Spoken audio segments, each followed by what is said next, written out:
Hi again, everybody. It's Kevin Canessa coming to you from the newsroom of The Observer and TheObserver.com on this, the 14th day of November in the year 2022. Sure hope you are enjoying your Monday, no matter where it is you are in the country. A little bit colder here in the Northeast today. They're talking about the possibility of snow a little bit this week already in the second week of November. Let's hope that doesn't happen, but if it does, be ready for it. We can handle anything because we are New Jersey. So hope you all enjoyed your day. And as you do each and every Monday, you welcome me into your home so that I can bring you this week's news. And on this week's front page, thumping wins. There were some elections that happened in our readership area last week, a week ago, tomorrow. And in all of them, they were very, very lopsided victories for the winners. Why don't we start off in Harrison, where Mayor James A. Fife has been elected or reelected to his third term as mayor of Harrison. He beat the perennial challenger Anselmo Milan by a 2-1 margin this time, a much greater margin of victory than Mayor Fife had in 2018 when Mr. Milan decided to run against Mayor Fife. So Fife will begin his third term in office in January, and all of the council candidates who are aligned with Mayor Fife won their elections because they ran unopposed. That includes Jesus Haranga, Ellen Mendoza, Larry Bennett, Delphine Sarabando, and Jim Doran. They all cruised, and I think Larry was the top vote getter among those five candidates who ran. Some interesting things happened after the election, including us being blamed for the loss by the Milan camp. Not necessarily the case at all, because we didn't do anything but report what we knew for the most part. Read the story on page 1 that jumps into the inside, and you'll get a better appreciation for what happened in that election. There's always campaigns that will look for reasons to blame anybody but themselves, and I think that's what happened in this case. Sometimes you have to take a look in the mirror and say, hey, we didn't do enough. We didn't do enough to win. And that's what happened in this case, but they're going to turn around and try to say that it was our fault, or my fault in particularly. I'm not going to accept that. That's not the case at all. But you read the story and you decide that for yourselves. We put in some of the comments that the campaign made afterward, and you can decide for yourself. Was it us or was it them? The fact that the candidate tends to lose when he goes up against Mayor Fife. You decide. In Kearney, there were 2 contested races. In the 3rd Ward, and that pit, David Paskevich up against Eileen Eckel. Eileen Eckel won resoundingly. And in the 4th Ward, Sidney Ferreira up against Stathis Theodoropoulos. And Theodoropoulos absolutely took care of that race in the 4th Ward as well. So both of those races were much wider margins of victory than I thought. Actually, I take that back. I thought the 3rd Ward might be a little bit closer. It wasn't. And the 4th Ward was about where I thought it would be. So for Team Santos, it was a complete sweep. In the 1st Ward, George Zapata won. He ran unopposed. So did Councilman Peter Santana, who also ran unopposed for his seat. So George to his first term, he'll be leaving the Board of Education, and Pete to his second full term as a councilman in the 2nd Ward. But, another election cycle over, thank God, because it was horrible this year again. The social media rhetoric was out in full force. The social media warriors were back out again in full force, and I don't know. I'm just glad it's over with. Let's just put it that way, because I'm tired of the nonsense that happens when political campaigns get underway. Instead of focusing on issues, people focus on personalities and things of that nature, and it's just enough. So let's see what happens in the next election, which is 3 years from now, because there are no elections in Kearney in 2023 or 2024. Their next one will be in 2025, and that will be 4 council seats and 1 seat open for the mayor. In North Darlington, Dan Pronti, absolutely 3-1 margin victory over his Democratic opponent, and the same thing can be said of his running mates, Lynette Cavadas and Kirk Del Russo. They all had a very, very easy go of it in their election. Not much of a campaign mounted by the Democrats. They did have a candidate for mayor and one of the 2 council seats that were open, but as we say, Mayor Pronti had more than 3,000 votes, and the 2 Democrats had about 1,000 votes apiece, a little bit above that. So it was a 3-1 victory for Mayor Pronti, who now will focus and move ahead with his second full term as mayor of North Arlington. The mayor has a 4-year term. Lynette and Kirk have 2-year terms. So that's the recap of the election. Read that on page 1, and then it jumps on to the inside, and we have quotes and information that Ron got and that I got from the candidates who we were able to reach. So check that out when you get a chance. Now, the story on the bottom of page 1 was a tragic story. And many of you who are regulars here will remember John Downey during the Keegan landfill saga. He was at every single meeting of the NJSEA that residents of Kearney attended, or I should say residents of West Hudson attended, when the big fight was in effect in 2019 to get the Keegan landfill closed. It eventually closed 3 years ago, this coming December. But one of the people who was there each and every month was John Downey. John Downey had a very raspy voice. He could often be heard screaming out of turn. He could often be heard screaming at the commissioners who he disagreed with vehemently.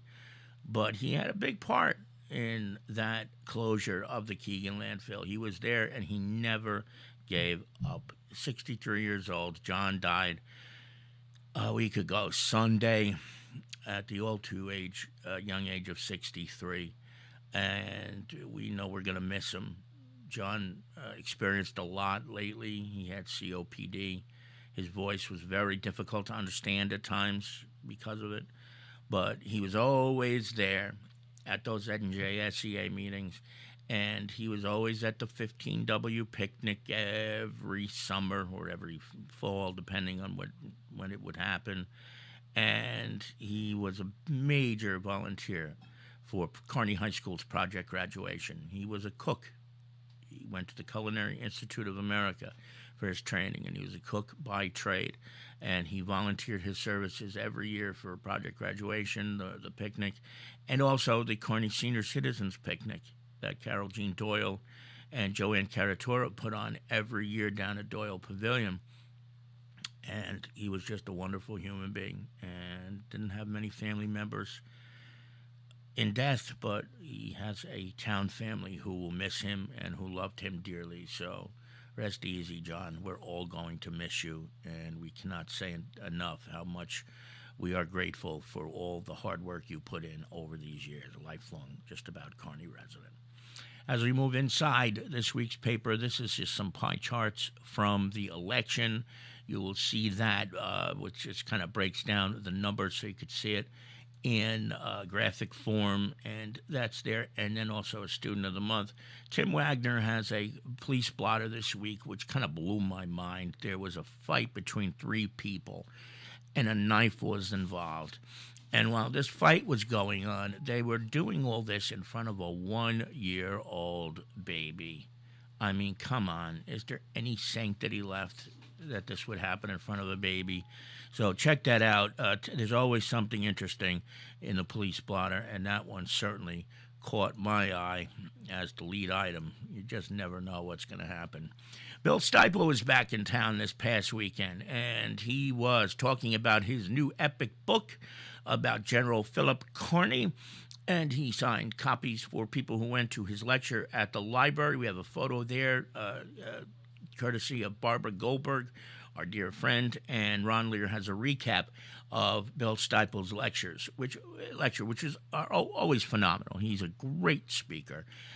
Carney expert, if you will. And when I say Carney expert, I mean not just the town, but the general himself, and a Civil War buff like there are none who come close. So Bill Stiepel, the former Carney historian, was back in town and touting his book, which I understand is 800 something pages and weighs about 10 pounds. So be careful. If you're going to get this thing, it is a weapon as well.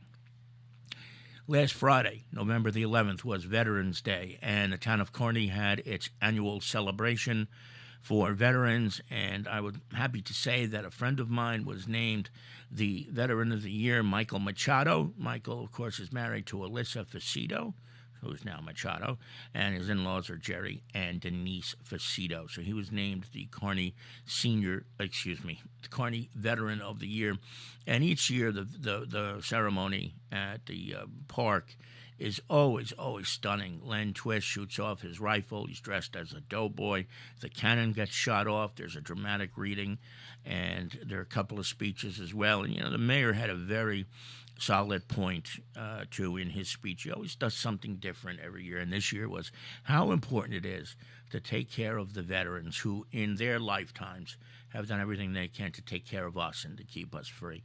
It was a very poignant speech by the mayor, and the ceremony is just always top-notch. So we have a little bit of a recap on that, and I want to say congratulations to my buddy Mike Machado on being the Veteran of the Year for the town of Kearney.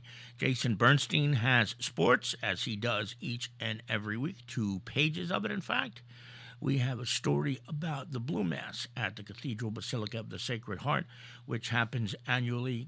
Cardinal Tobin is the main celebrant, and at that liturgy, all of the police officers who died in the past year are remembered at the liturgy. So I hope you'll take a look at that. And here's a picture of my buddy John. That's him standing. I hope you can see it. I don't think it's too small, especially if you're on a larger screen. But in the one picture at the very top, he is standing at the podium at the NJSEA chambers in Lyndhurst and probably giving John Ballantyne hell. That's what he did, and he did it well. And then he's manning the grill in the second picture at the Kearney Senior Picnic, and I believe that particular year was 2021, the one that he had that picture from there. 2 pages of classifieds as we do each and every week, so if you're looking for a job or if you're looking for an apartment, we have some. There are jobs. There are plenty of jobs. Apartments, a few more than recently. So a couple of new openings if you need a place to live, but it just doesn't seem like people are moving anymore. I wonder why. I guess the rent's so high. You should see some of these rents. Check them out in the classified this week. Now, one housekeeping item. Our Lisa, as I've told you before, is in a contest, a Fab Over 40 contest, and the link to which is on this Facebook page or on the Twitter page and the YouTube page and theobserver.com. It doesn't cost anything to vote. All you have to do is kind of register with Facebook. Now, in order for her to move on to the next round, she's in like the 20th round now. You have to get her to finish in the first place. So we really need your help this week. Log on, click on the link. I'll put it below this video later. And click on it. You have to link your Facebook account to it, and then it registers and you can vote once a day. But there's only a couple of days left. We need to get her over the top. She's got to finish first in her group, and if she does, she goes on to the finals with a chance to win a magnificent prize. So let's get her over the top, everybody. Please do me the favor. She'd probably kick my butt if she knew I was saying this right now. So help me get her over the top by voting for her, and I'll put the link below this video just in case you don't know where it is. But it's also at theobserver.com and all over the place. We've kept it everywhere, but let's help Lisa win this great contest. That's going to do it for this week's edition of The Observer Live. I want to thank each and every one of you for joining me tonight. We will be back 1 week from tonight at 7 p.m. And, of course, if anything happens during the course of the week, I will log on and join you that way, too. So, from the newsroom of The Observer and theobserver.com, it's Kevin Canessa signing off for now, and we hope to see you back here again very, very soon. Good night, everybody, and enjoy the rest of